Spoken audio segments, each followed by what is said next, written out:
우리는 살면서 수없이 많은 목마름을 느끼고 있습니다.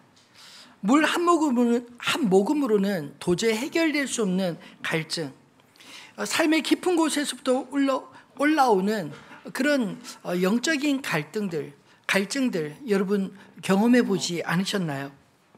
누군가는 인정받고 싶은 갈증으로, 또 누군가는 사랑받고 싶은 갈증으로, 또 어떤 이는 내일에 대한 불안 때문에 갈증을 느낍니다. 겉으로 보기에는 풍족하게 보여도 마음은 늘 메마른 들판 같지 않나요? 왜 그럴까요? 그건 우리가 마시고 있는 물이 결국 우리 스스로 판 웅덩이의 물 때문이다. 성경은 말씀하고 있습니다. 예레미야서 2장 13절에 하나님은 이렇게 말씀하십니다. 내 백성이 두 가지 악을 행하였나니 곧 생수의 근원되는 나를 버린 것과 스스로 웅덩이를 판 것인데 그것은 물을 가두어 주지 못할 터진 웅덩이니라. 그렇습니다. 하나님 아닌 다른 것으로 목마름을 채우려 할 때 우리의 영혼은 결국 메마를 수밖에 없다. 이것을 말씀하신 것 아닐까요? 세상은 우리에게 계속 말하고 있습니다. 조금만 더 가지면 행복할 거야. 여러분, 그 조금만 더는 언제나 항상 부족하지 않나요? 요즘 사람들이 평균 하루 4시간 이상 스마트폰 화면을 본다라는 통계가 나오고 있습니다. SNS를 내다보면 끊임없이 새 소식들이 올라오는데 좋아요 몇 개, 또 짧은 영상 하나로 잠깐 웃지만 이상하게도 그것에 빠지면 빠질수록 더 외롭고 더 공허해지는 느낌은 왜일까요? 심리학자들은 이것을 디지털 갈증이라 부르고 있습니다. 계속 정보를 마시지만 결코 채워지지 않는 목마름이 있다는 것입니다. 왜냐하면 그 속에는 생명이 없기 때문입니다. 우리의 영혼도 그렇지 않나요? 아무리 세상 것으로 채워도 생수의 근원이신 하나님을 떠나 있으면 결코 우리의 심령은 만족할 수 없게 됩니다. 이스라엘 백성들이 40년의 광야 생활 동안 그들은 끊임없이 목말라 있습니다. 하나님은 반석에서 물을 내시며 그들을 살리셨는데 출애굽기 14장 16절의 말씀에 어떻게 물을 내셨는지 한번 같이 읽어볼까요? 내가 호렙산 그 반석 위 거기서 내 앞에 서리니 너는 그 반석을 치라. 그곳에서 물이 나오리니 이스라엘 장로들의 목전에서 그대로 행하니라. 이 물은 단순히 목을 축이는 물이 아니었습니다. 하나님이 물을 주심으로 여전히 그들과 함께 하신다는 증거를 보여주신 것입니다. 여러분, 광야 40년 동안 이스라엘은 하나님의 구원을 날마다 경험하지 않았나요? 그런데 백성들은 끊임없이 그 하나님의 은혜를 잊어버린 채 불평했던 것처럼 우리 인간은 은혜는 금방 잊고 힘든 일은 잘 잊지도 못합니다. 그래서 하나님은 가나안 땅에 들어가서 너희가 거할 때 1년에 한 번씩 초막절을 지키라 명하신 게 아닐까요? 이 1년에 한 번씩 드려지는 초막절은 이스라엘 백성들이 어떻게 구원받았는지 광야 생활을 기억하며 우리를 먹이시고 입히시고 살리신 하나님을 기억하며 찬양했습니다.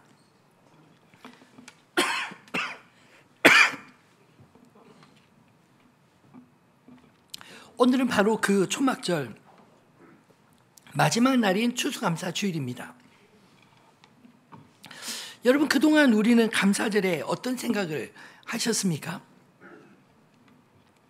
한 해 동안 우리가 감사할 조건만 세워보지 않으셨나요?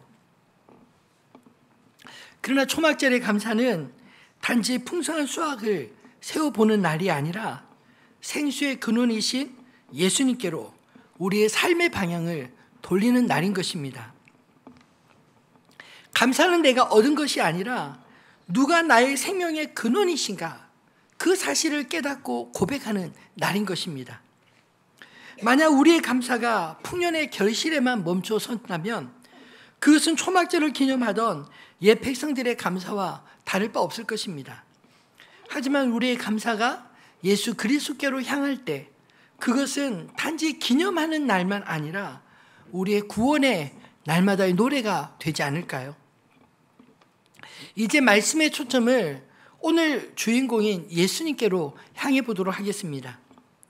예수님은 초막절의 주인이시며 그분은 지금도 우리를 생수의 자리로 초청하고 계십니다. 오늘 본문에서 첫 번째로 살펴볼 것은 초막절의 주인이신 예수님이 우리를 초청하고 계신다는 것입니다.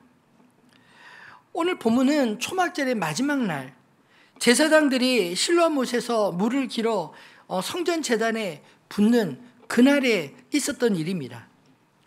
그 물은 광야에서 반석을 터뜨려 물을 내신 하나님의 은혜를 기념하는 상징이었습니다. 사람들은 종려나무 가지를 흔들며 찬양하고 했지만 그 환호 속에 공허함이 있었습니다.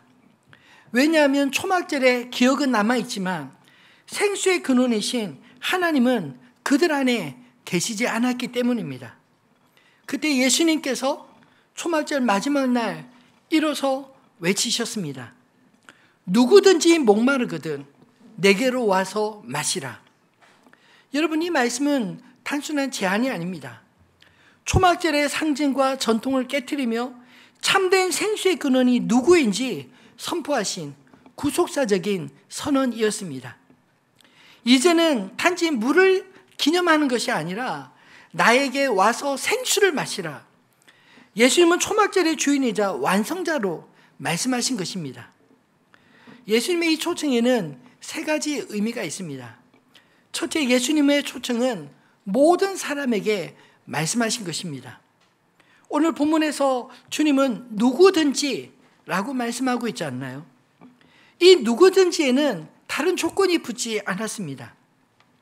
그 사람이 유대인이든 사마리아인이든 남자이든 여자이든 죄인이든 의인이든 예수님은 모든 목마른 영혼을 향하여 초청하고 계신 것입니다. 그 목마름의 인생의 목마름은 죄의 결과이지만 또 동시에 그 목마름이 하나님을 찾는 은혜의 시작됨이 되지 않나요? 우리의 실패와 상처, 죄의 흔적들도 예수님의 초청 앞에는 결코 장애가 되지 않는다는 것입니다. 목마른 자에게 필요한 것은 자격이 아니라 목마름, 그 갈망이 아니겠습니까? 또 둘째로 예수님의 초청은 관계로의 부르심이었습니다. 내게로 와서 마시라. 이 말씀은 내게로 와서 배우라, 내게 봉사하라 이런 말씀이 아니라 그저 나에게로 나오라 하신 말씀입니다. 즉 예수님 자신과의 관계로 들어오라는 초청이지 않나요? 시편 기자는 이렇게 노래합니다. 시편 42편 1편에 하나님이여 사슴이 시냇물을 찾기에 갈급함같이 내 영혼이 주를 찾기에 갈급하나이다. 우리가 예수님께 나아간다는 것은 마치 사슴처럼 주님을 필요로 하는 자리에 서는 것입니다. 그분을 믿는다는 건 단지 지식적으로 아는 것이 아니라 그리스도의 생명과 연결되는 것을 의미합니다. 그분을 믿는 순간 우리는 더 이상 갈증 속에 머무는 존재가 아니라 그분의 생명에 접속하는 존재가 된다는 의미인 것입니다. 또한 셋째로 예수님의 초청은 새 생명을 주시는 초청이었습니다. 그분은 단지 물을 떠서 주시는 분이 아니라 그분 자신이 생수다라고 말씀하고 있지 않나요? 요한복음 4장에서 우리는 예수님과 사마리아 여인의 대화를 알고 있습니다. 예수님께서 사마리아 여인에게 자신을 어떻게 증거하셨나요? 4장 13절로 14절 말씀을 같이 읽어볼까요? 예수께서 대답하여 이르시되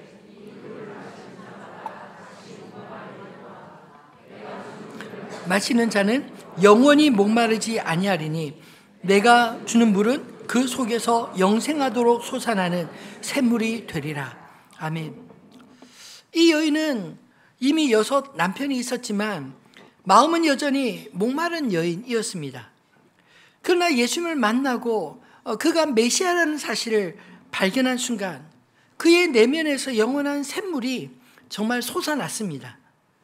예수님은 그녀의 목마름을 채우셨을 뿐만 아니라 그녀를 새로운 생명으로 살리신 것입니다. 이전까지는 낮에 아무도 물기지 않는 대낮에 물을 길러 갈 만큼 수치 속에 살았지만 예수님을 만나고 나자 이 여인은 사마리아 마을 자기를 조롱하는 그 마을 사람들이 가서 와 보라 나의 모든 것을 알게 하신 그가 곧 메시아가 아니냐 오히려 복음을 전하는 증인이 되었던 것입니다. 예수님을 만났던 수많은 사람들이 이렇듯 변화되지 않았나요? 그들의 인생은 메마른 광야 같았지만 예수님을 통해 그 속에서 샘솟는 생명의 강을 경험한 것입니다. 예수님을 만난 사람마다 그들의 인생은 변화되었습니다. 눈이 멀었던 사람이 눈을 뜨게 되고 병들었던 자가 고침을 받았고 소망이 없던 사람이 그리스도 안에서 소망으로 다시 살아나는 것을 우리가 성경을 통해 읽지 않나요? 그러면 이 모든 은혜가 아무런 대가 없이 거저 주어진 것일까요? 예수님은 우리의 목마름을 채우시기 위해 스스로 광야의 반석이 되셨습니다.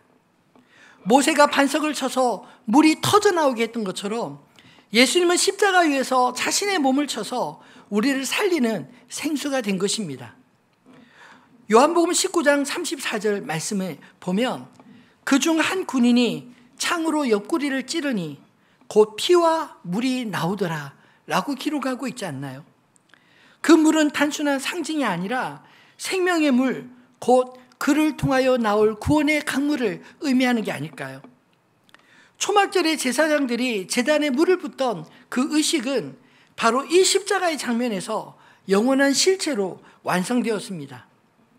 예수님의 이 초청은 단지 그 당시 사람들만을 향한 말씀이었을까요? 그 초청은 창세로부터 지금까지 한결같이 하나님께로부터 흘러나온 부르심인 줄 믿습니다. 하나님은 오래전 이사야 선지자를 통해 이렇게 말씀하셨습니다. 이사야서 55장 1절로 2절 말씀입니다. 같이 읽어보겠습니다.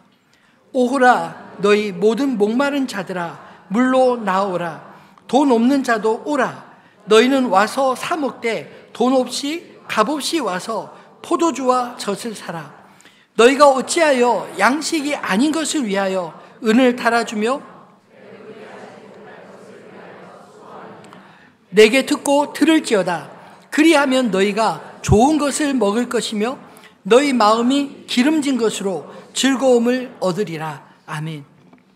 이 말씀은 예수님 탄생하시기 전 수백 년 전의 말씀이었지만 오늘 예수님의 입술을 통해 또다시 지금 우리에게까지 울려 퍼지고 있지 않나요?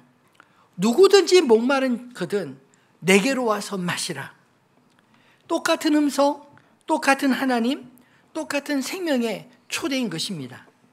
하나님은 한결같이 와서 마시라, 와서 먹으라, 와서 살아나라 라고 말씀하십니다.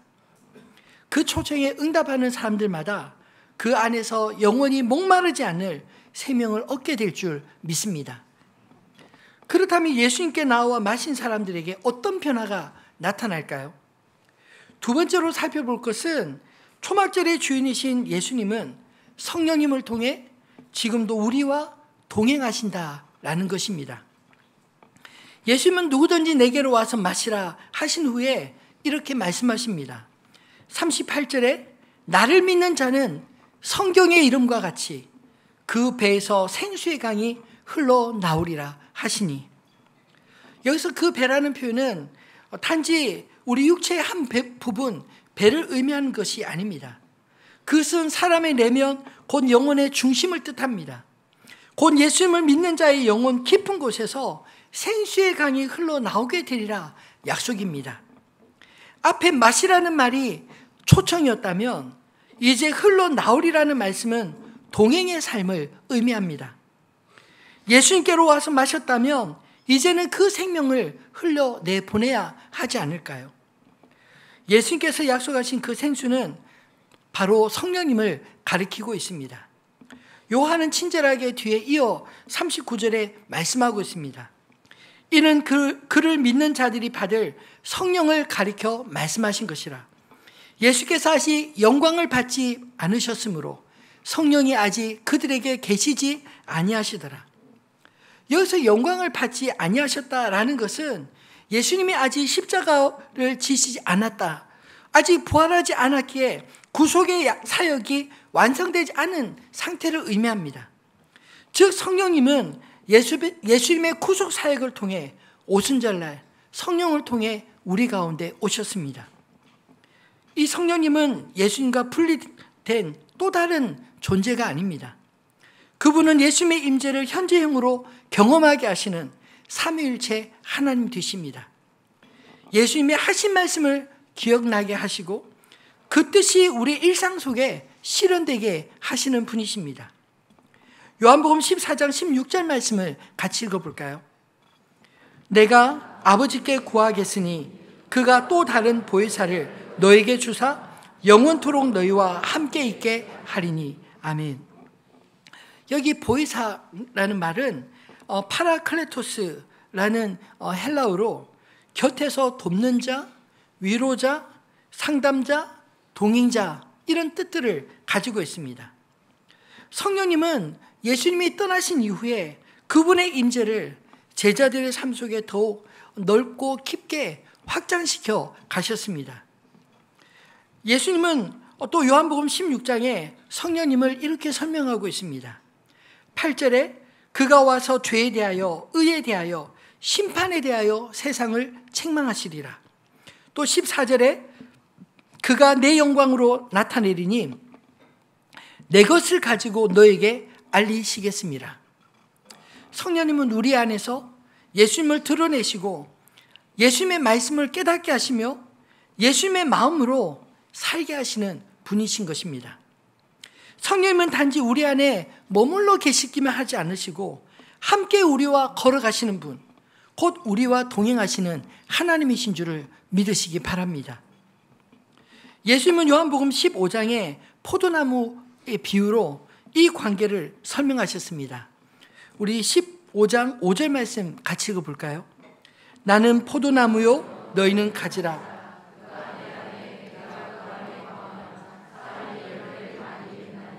나를 떠나서는 너희가 아무것도 할 수 없습니다. 아멘. 여러분, 포도나무 가지는 그 나무와 분리되면 죽지 않나요? 또 가지는 스스로 열매를 맺지 못합니다. 가지와 같은 우리가 포도나무 대신 그리스도께 붙어 있을 때, 즉 예수님 안에 거할 때 성령을 통해 그분의 생명이 우리 안에 흘러나온다라고 말씀하십니다. 성령님은 이 붙어 있음을 실제로 가능하게 하시는 분이십니다. 그리스도께 대한 우리의 믿음을 날마다 새롭게 하시고 그분의 말씀을 생각나게 하시며 때로는 우리의 연약함을 위해 말할 수 없이 우리 안에 탄식하며 기도하신다 말씀하고 있지 않나요? 성령님의 동행은 감정적인 체험만 있는 게 아닙니다. 우리의 믿음에 실제적으로 동행하십니다. 주님과 그렇게 동행할 때 성령이 이끄시는 우리의 인생의 삶의 방향이 형성되지 않겠습니까? 아침을 열며 주님, 오늘도 주님과 함께하여 주옵소서. 그 한마디가 주님과의 동행의 시작입니다. 성령님은 우리가 일터에서 정직하게 일할 때, 또 가정에서 가족들을 사랑으로 섬길 때, 또 외로움 속에서도 우리의 믿음을 지켜갈 때 함께 하시는 분이십니다. 그분은 우리가 넘어질 때 붙잡아 주시고 고개 숙일 때 이렇게 세워주십니다. 성령님은 우리 인생에 가야 할 길을 알려주시는 나침반 되시며 광야와 같은 간고한 땅에서 우리를 보호하시는 구름기둥, 불기둥 같은 분이십니다. 우리 인생의 장막은 바람에 흔들리고 쉽게 무너질 수 있으나 성령님과 함께하는 우리의 삶은 흔들려도 결코 무너지지 않을 줄을 믿습니다. 그분이 함께하는 사람은 광야에서도 길을 잃지 않을 것입니다. 왜냐하면 성령께서 우리가 갈 발을 알려주시기 때문입니다. 그렇다면 이 생수의 강이 흘러나온다라는 말씀은 어떤 의미일까요? 요한이 인용한 표현은 에스겔서 47장의 환상에서 비롯되었습니다. 에스겔은 성전의 문지방 아래에서 물이 흘러나오는 환상을 보았습니다. 그 성전에서 흘러나온 물은 처음에는 발목까지, 그 다음엔 무릎까지, 그 다음엔 허리까지 차올라 마침내 건널 수 없는 강이 되는 그런 환상을 보았습니다. 그리고 에스겔은 이렇게 말합니다. 우리 에스겔서 47장 9절 말씀을 같이 볼까요? 이 강물이 이르는 곳마다 번성하는 모든 생물이 살고 또 고기가 심히 많으리니 이 물이 흘러감으로 바닷물이 되살아나겠고 이 강이 이르는 각처에 모든 것이 살 것이며 아멘. 여러분, 이 환상이 바로 성령의 사역의 모습이 아닐까요? 성령은 성전의 문지방에서, 즉 하나님의 임재가 있는 곳에서 흘러나와 죽은 땅을 살리고 메마른 영혼을 회복시키는 분이십니다. 그분은 예수님이 약속하신 보혜사시며 우리의 동행자, 조력자요, 내적 스승 되십니다. 성령의 강물은 결코 메마르는 법이 없습니다.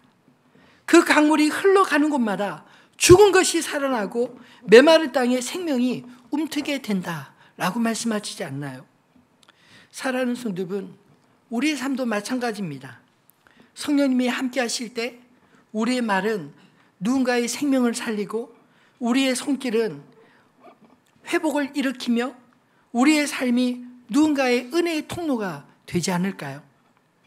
그러므로 예수님께서 내게 오라고 하셨다면 이제 성령님이 함께 가자 하실 때 함께 동행하시기를 바랍니다. 예수님 우리를 초청하셨고 성령님은 그 길을 함께 걸어가십니다. 이것이 초막절의 완성된 모습이 아닐까요? 하나님은 더 이상 우리 곁에만 계신 분이 아니라 우리 안에 거하시며 함께 걸으시는 분이 되셨습니다. 바라기는 이 임마누엘의 하나님, 곧 우리 인생이라는 초막의 참 주인 되신 주님께서 그리스도 예수 안에 있는 우리에게 성령으로 충만케 하사 이 땅을 풍성하게 하는 축복의 통로로 사용해 주시기를 주님의 이름으로 축원합니다. 말씀을 맺겠습니다. 이제 주님은 우리를 성전의 삶으로 초대하고 계십니다. 하나님은 예루살렘 성전에만 머물러 계시지 않으십니다. 이미 우리의 삶 속에 장막을 치셨습니다. 그러니 성령님을 따라 한 걸음 한 걸음 그렇게 살아갈 때 우리의 하루가 곧 예배하는 삶이 되지 않을까요? 이스라엘 백성들이 초막을 지은 것은 광야의 나그네였음을 기억하기 위함이었습니다. 우리 역시 이 땅에 장막 가운데 거하는 순례자들 아닌가요? 사도 바울은 이런 우리의 모습을 고린도후서 5장 1절에서 말씀하고 있습니다. 만일 땅에 있는 우리의 장막집이 무너지면 하나님께서 지으신 집, 곧 손으로 지은 것이 아니요 하늘에 있는 영원한 집이 우리에게 있는 줄 아느니라. 아멘. 여러분, 이 땅의 삶은 임시적인 초막과 같지 않나요? 그러나 초막절의 완전한 완성은 그리스도께서 다시 오실 재림의 때 하나님의 영원한 장막, 곧 완전한 성전이 세우실 때 우리 안에 온전히 이루어질 줄 믿습니다. 그러므로 우리가 흔들리는 이 시대 가운데서도 소망을 잃지 않는 이유가 무엇인가요? 그것은 바로 하나님께서 성령으로 통해 우리 안에 거하시기 때문 아닌가요? 그분이 우리로 하여금 하나님 나라를 이 땅에서 미리 맛보게 하시고 영원한 성전의 삶을 보증해 주셨습니다. 이제 성전은 돌로 지은 건물이 아니라 우리 자신, 성령님이 거하시는 우리 자신이 된 것입니다. 고린도전서 3장 16절은 우리 안에 성령님으로 우리 안에 일어난 변화를 직시하라고 말하고 있지 않나요? 같이 읽어보겠습니다. 너희는 너희가 하나님의 성전인 것과 하나님의 성령이 너희 안에 거하시는 것을 알지 못하느냐? 여러분, 알아야 합니다. 우리 안에 성령님이 거하시면 우리가 성령에 거하시는 집, 곧 성전이 된 것을 말입니다. 그러므로 이제 우리는 움직이는 성전으로 살아갑니다. 성령님이 내 안에 거하시고 내 걸음 하나하나에 함께 하시기 때문입니다. 그래서 우리의 일상이 곧 예배가 되시는 게 아닐까요? 사랑하는 성도 여러분, 그렇다면 성전의 삶은 어떻게 살아가게 될까요? 아침에 눈을 뜰 때 하루의 일과를 주님 앞에 아뢰며 기도하는 것, 그 기도를 통해 성전의 삶이 시작됩니다. 가정에서 우리 자녀들을 바라볼 때 하나님 이 아이를 통하여 영광 받아 주옵소서, 이 고백이 우리의 성전의 찬양이 될 줄 믿습니다. 직장에서 일할 때 주님 내게 맡겨준 이 일로도 주님의 영광이 드러나기를 원합니다. 이 마음이 곧 성전의 예배가 아닐까요? 우리 일상, 우리의 걸음 하나하나가 하나님의 임재가 머무는 자리가 되는 것, 그것이 바로 성전의 삶이기 때문입니다. 감사는 삶의 모든 자리에 스며드는 예배의 태도입니다. 밥을 먹을 때도, 일을 할 때도, 누군가를 섬길 때도, 그리고 누군가의 관계 속에서도 하나님을 기억하며 하나님 앞에 기도할 때 우리는 그 모든 관계 속에서 하나님 앞에 감사할 수 있지 않나요? 여러분을 향한 하나님의 뜻이 무엇일까요? 데살로니가전서 5장 18절은 분명하게 말씀하고 있습니다. 범사에 감사라. 이것이 그리스도 예수 안에서 너희를 향한 하나님의 뜻이니라. 여러분, 하나님의 뜻은 우리가 범사에, 우리에게 주어진 모든 일에 하나님이 함께 하심을 믿고 감사하기를 원하십니다. 감사는 그곳에 하나님의 임재가 나타나게 될 줄 믿습니다. 그러므로 감사는 상황에 대한 결과가 아니라 하나님의 임재에 대한 확신에서 나오는 게 아닐까요? 환경이 감사를 하게 만드는 것이 아니라 하나님이 함께 하시기에 우리는 어떤 상황 가운데서도 감사할 수 있습니다. 초막절은 광야의 장막에서 하나님이 그들과 함께 하신 것을 기억하는 절기였습니다. 이제 예수님은 그 초막절에 마지막에 주님께서 말씀하지 않나요? 누구든지 목마른 자는 내게로 오라. 이 말씀 속에 하나님은 이제 우리에게 장막에만 거하지 더 이상 장막에만 계시지 않고 이제 너희 안에 생수로 거하겠다 약속하신 말씀인 것입니다. 그렇습니다. 초막은 임시 거처지만 하나님은 우리의 영원한 거처 되십니다. 그 하나님이 우리 안에 거하시기에 우리는 흔들리지 않는 성전의 삶을 살아갈 수 있는 것입니다. 오늘 우리의 추수감사절은 단지 풍성한 열매만 바라보는 것이 아니었으면 좋겠습니다. 그리스도 안에서 하나님이 우리 가운데 장막 치셨음을 감사하는 날로 받으시기 바랍니다. 그분이 우리 안에 거하시기에 광야 같은 세상을 산다 할지라도 우리는 여전히 주를 향하여 감사할 것입니다. 이제 우리의 감사가 이렇게 바뀌어야 하지 않을까요? 주님, 좋은 수확 주셔서 감사합니다. 그것을 넘어 주님, 좋은 날에도 함께 하셨고 어려운 날에도 떠나지 아니하심을 감사합니다. 이것이 저의 감사입니다. 이 고백이 우리가 우리 인생의 마지막 추수 때까지 주님 앞에서 고백해야 할 감사의 고백이 아닐까요? 바라기는 오늘 추수감사주의를 통해서 우리의 감사가 지난 한 해만을 돌아보는 감사가 아니라 주님 앞에서 범사의 감사를 회복하는 그런 복된 주일이 되시기를 주님의 이름으로 축원합니다.